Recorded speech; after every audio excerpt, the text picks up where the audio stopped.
नमस्कार, बहुत बहुत स्वागत है आपका मेरे YouTube चैनल पर।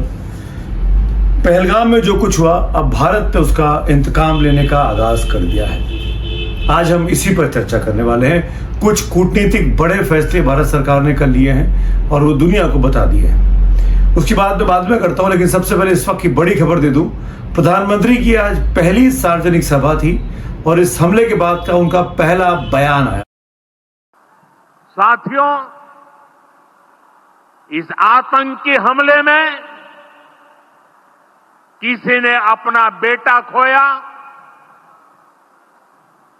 किसी ने अपना भाई खोया, किसी ने अपना जीवन साथी खोया है। उनमें से कोई बांग्ला बोलता था, कोई कन्नड़ा बोलता था, कोई मराठी था, कोई ओडिया था, कोई गुजराती था, कोई यहां बिहार का लाल था। आज उन सभी की मृत्यु पर करगिल से कन्याकुमारी तक हमारा दुख एक जैसा है, हमारा आक्रोश एक जैसा है। ये हमला सिर्फ निहत्थे पर्यटकों पर नहीं हुआ है, देश के दुश्मनों ने भारत की आत्मा पर हमला करने का दुस्साहस किया है। मैं बहुत स्पष्ट शब्दों में कहना चाहता हूं, जिन्होंने ये हमला किया है, उन आतंकियों को और इस हमले की साजिश रचने वालों को उनकी कल्पना से भी बड़ी सजा मिलेगी। सजा मिलकर के रहेगी।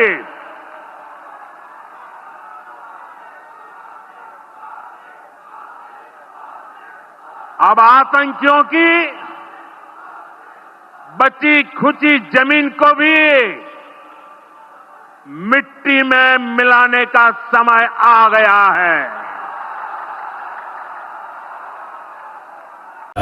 तस्वीरें हमने देखी विदेश से लौटने वाली, सीसीएस की बैठकों वाली, लेकिन आज उनका बिहार में एक रैली में पंचायती दिवस पर वो एक रैली को संबोधित कर रहे थे। हजारों की भीड़ के बीच में थे और उन्होंने वहां पर अपने भाषण में बीच में अंग्रेजी में बयान दिया। बिहार में अमूमन अंग्रेजी बोलते नहीं है प्रधानमंत्री, कभी नहीं सुना होगा आपने, लेकिन आज उन्होंने अंग्रेजी में करीब 3-4 मिनट तक उद्बोधन दिया और वो दरअसल दुनिया को ये मैसेज देना चाह रहे थे और दिया भी। और ये कहा कि मैं दुनिया के लोगों को बताना चाहता हूं कि भारत किसी भी कीमत पर आतंकियों के साथ नहीं है और जो आतंकी भारत को की सरजमी पर आकर इस तरह की हरकतें कर रहे हैं, उनका मुंह तोड़ जवाब दिया जाएगा। उनको ढूंढा जाएगा, उनको ट्रैक किया जाएगा और उनको खत्म कर दिया जाएगा, उनका विध्वंस कर दिया जाएगा।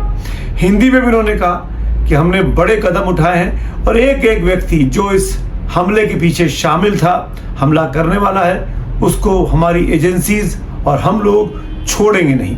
140 करोड़ लोगों के मन में जो आज संताप है, दुख है, गुस्सा है, वो इन आतंकियों के खात्मे के साथ ही खत्म होगा। तो प्रधानमंत्री का ये पहला बड़ा बयान है और जाहिर तौर पर नाम उन्होंने पाकिस्तान का नहीं लिया है, पर पाकिस्तान के लिए इशारा काफी है कि बीती बार अगर सर्जिकल स्ट्राइक एक छोटे से एरिया में हुई थी जहां पे केवल टेरर कैंप्स थे, इस बार मामला बड़ा होने वाला है।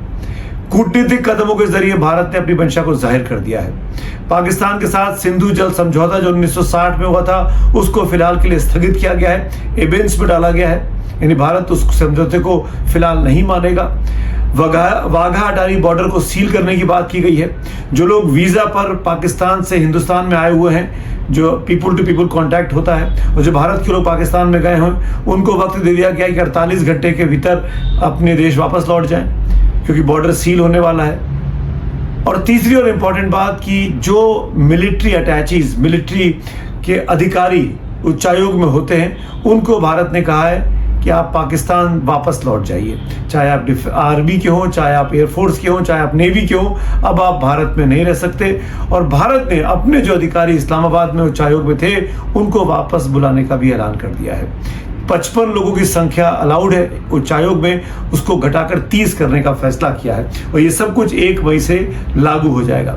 यानी पाकिस्तान के साथ बॉर्डर सील कर कर जो व्यापार होता है उसको बंद कर दिया, पीपल टू पीपल कॉन्टैक्ट पर बंदिश लगाई गई और सबसे बड़ी बात, सिंधु जल समझौते को स्थगित करके जो काम किया है उससे पाकिस्तान की जो खेती की व्यवस्था है, जो किसानों को पानी मिलता है, उस पर चोट करने की कोशिश है। पाकिस्तान को जल प्रहार करके आप कह सकते हैं कि सूखा कर देने की कोशिश की जा रही है भारत के द्वारा। वहां की आवाम पे ये एक तरीके से दबाव बनाया जा रहा है कि आप अपनी हुकूमत को, अपनी सरकार को, अपने नेताओं को समझाइए कि आतंकियों का साथ अब ना दें। लेकिन ये सिंधु जल समझौता है क्या, मैं इसके बारे में स्पेसिफिकली आपसे बात करना चाहता हूं और कुछ चीज बता देना चाहता हूं इस चर्चा में, जो कि बहुत इंपॉर्टेंट है। जैसा कि मैंने कहा, 1960 में सिंधु जल समझौता हुआ। प्रधानमंत्री जवाहरलाल नेहरू और पाकिस्तान के प्रधानमंत्री थे अयूब खान, माफ करिएगा, वहां के राष्ट्रपति थे अयूब खान, दोनों के बीच यह समझौता हुआ। सिंधु बेसिन में बहने वाली 6 नदियां हैं, उन 6 नदियों के पानी के बंटवारे को लेकर इसे समझौता किया गया था। तो 6 नदियों को 3-3 के हिस्से में बांटा गया। 3 पूर्वी नदियां कहलाई और 3 पश्चिमी नदियां कहलाई। जो पूर्वी नदियां थी उनमें ब्यास है, रावी है और सतलुज है, ये पूर्वी है। इन का पानी भारत के लिए तय किया गया, यानी ब्यास, रावी और सतलुज की नदियों का जो पानी है वो भारत उस पर उसका इस्तेमाल करेगा, उस पर डैम बनाएगा, उसके जरिए खेती करेगा।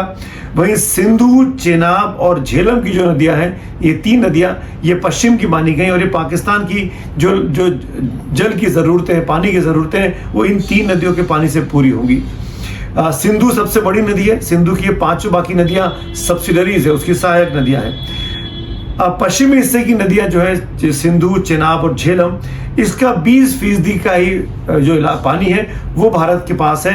80% का पानी का इस्तेमाल पाकिस्तान करेगा। ये सबसे इंपॉर्टेंट चीज़ है। बता दूं, सिंधु नदी ऐसी है जो चीन से निकलती है, चीन से निकलकर भारत के रास्ते पाकिस्तान में पहुंचती है और पाकिस्तान में इसका 80% पानी का इस्तेमाल होता है। वैसे भी सिंधु समझौते को हम कह सकते हैं, खासकर सिंधु नदी के स्पेसिफिकली, कि ये पाकिस्तान के फेवर में ज़्यादा समझौता था और भारत के फेवर में कम समझौता था। ये नदियाँ सिंधु, चेनाब और झेलम, ये पाकिस्तान की लाइफलाइन मानी जाती हैं। और सबसे क्रिटिकल बात यह है कि पाकिस्तान की 2.6 एकड़ की जो खेती की ज़मीन है वो सिंचाई इन्हीं 3 नदियों के पानी से होता है। और अगर इनका थोड़ा पानी भी भारत रोकने में कामयाब होता है तो आप मान सकते हैं कि पाकिस्तान के आवाम के लिए खेती करना, कुछ उगाना, कुछ फैक्ट्रीज में पानी का इस्तेमाल होना कितना बड़ा उसके लिए खतरनाक हो सकता है। और ये लोग कुछ कह रहे हैं कि अकाल और सूखे की स्थिति पाकिस्तान में पैदा हो जाएगी, पर मैं ऐसा मानता नहीं हूँ। मेरा इस पर थोड़ा सा अलग डिफरेंट व्यू है, क्योंकि सिंधु नदी पर, स्पेसिफिकली सिंधु की बात कर रहा हूँ, सिंधु बेसिन की नदियों की बात नहीं कर रहा हूँ। ये जो 3 नदियाँ हैं, सिंधु, चेनाब और झेलम, ये इस पे भारत कोई कंस्ट्रक्शन नहीं कर सकता। कोई भी डैम आज की तारीख में सिंधु पर नहीं बना है, भारतीय जमीन पर, भारत के इलाके में। तो पानी रोकेंगे कैसे? इस समझौते को जो स्थगित किया गया है, जो 20% का भी पानी हमारे पास है, उसको हम रोकेंगे कैसे, ये क्लैरिटी नहीं है। ये उसको समझौते को एबेंस में डाल देना, स्थगित करने का मतलब क्या है, सीधे कैसे पाकिस्तान पर चोट करेंगे, ये समझाने की बात बहुत जरूरी है।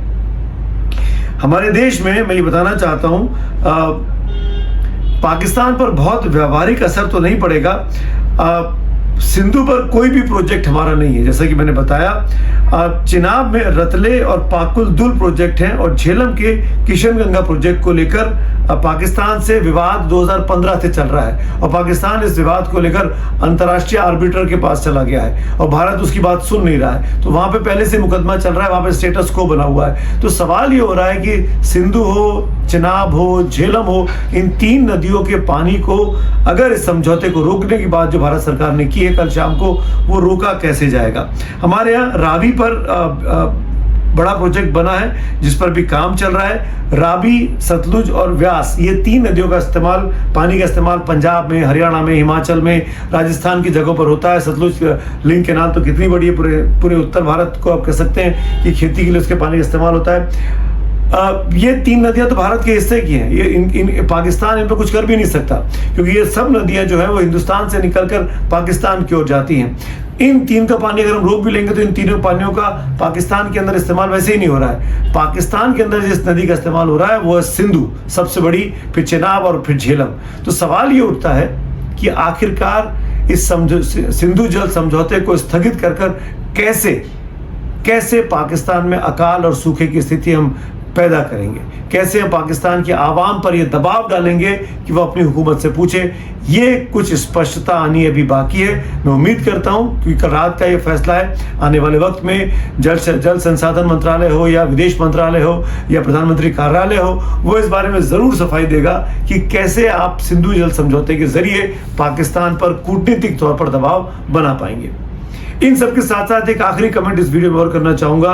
बहुत से लोग सोशल मीडिया पर हिंदू मुसलमान जैसी बातें कर रहे हैं। ये बात ठीक है कि जो लोगों ने आया, जिन लोगों ने गोलियां चलाई, उन्होंने लोगों का मजहब पूछा, उनकी आइडेंटिटी पूछी, उनके कपड़े उतरवाए, उसके बाद गोली मारी गई। ये बात बिल्कुल ठीक है, पर यह बात भी हमको ध्यान में रखनी चाहिए कि जो लोग वहां बचे सुरक्षित, जो महिलाएं, जो बच्चे, जो हजारों की संख्या में टूरिस्ट थे, उनको वहां पनाह देने का काम, उनको इनिशियली मदद करने का काम हमारी सेना, हमारे अधिकारी तो बाद में पहुंचे, करीब 20 मिनट से आधे घंटे के बाद। शुरुआती मदद तो वहां रहने वाले स्थानीय जो व्यापारी हैं, जो टट्टू चलाते हैं, जो सामान बेचते हैं, कॉफी बनाते हैं, चाय बेचते हैं, कहवा बेचते हैं, वो स्थानीय लोगों ने मदद की। और वो सब लोग आज की तारीख में प्रोटेस्ट कर रहे हैं आतंकियों के खिलाफ। पूरे जम्मू कश्मीर में मेरे ख्याल से पहली बार ऐसा हुआ होगा, शहर शहर प्रोटेस्ट हो रहे हैं आतंकवाद के खिलाफ। जो हिंदुस्तानी, जो हमारे भाई बहन इस मामले में शहीद हुए, मारे गए, उनके लिए अफसोस जता रहे हैं। पूरा कश्मीर एक साथ खड़ा हुआ है। तो हमको ये नहीं भूलना चाहिए कि इनिशियली जिन लोगों ने पीड़ितों की मदद की, पीड़ित महिलाओं की मदद की, बच्चों की मदद की, उनको सुरक्षित जगहों पर पहुंचाया, वो स्थानीय लोग थे। और स्थानीय लोग वहां पर इस्लाम को मानने वाले लोग हैं। वहां पर जो फॉलो जिस फेथ को करते हैं वो इस्लाम है, वो मुसलमान है। तो सब मुसलमान खराब है, सब मुसलमान को बॉयकॉट कर दो, सब मुसलमान से बात नहीं करना है, उनके पेट पर लात मारो, उनसे सामान खरीदना बंद कर दो। इस तरह के व्हाट्सएप जो मैसेज चल रहे हैं, ये सांप्रदायिक सद्भाव को और उकसा रहे हैं, सद्भाव को बिगाड़ रहे हैं, सद्भाव को डिस्टर्ब करने की कोशिश कर रहे हैं। हमको नहीं भूलना चाहिए, ये हमारी असली परीक्षा है। और यही दुश्मन चाहता है कि देश में हिंदू और मुसलमान के नाम पर आपस में बंटवारा हो और आपस में हम लड़ मरे। लेकिन हमको ऐसा नहीं होने देना है। हमको इस वक्त में कश्मीरियों की भरपूर मदद करनी है। भले ही अभी हम टूरिज्म कैंसिल कर रहे हैं, अपनी सुरक्षा की हमको चिंता है, लेकिन आने वाले वक्त में हम ही लोग होंगे जब कश्मीर में जाएंगे और उनकी अर्थव्यवस्था को मजबूत करने की कोशिश करेंगे। और यही कोशिश होनी भी चाहिए। जब कश्मीर को हमारी जरूरत है तो हम कश्मीरियों के साथ अगर नहीं खड़े होंगे तो कैसे हम ये कह सकते हैं कि कश्मीर भारत का अभिन्न हिस्सा है।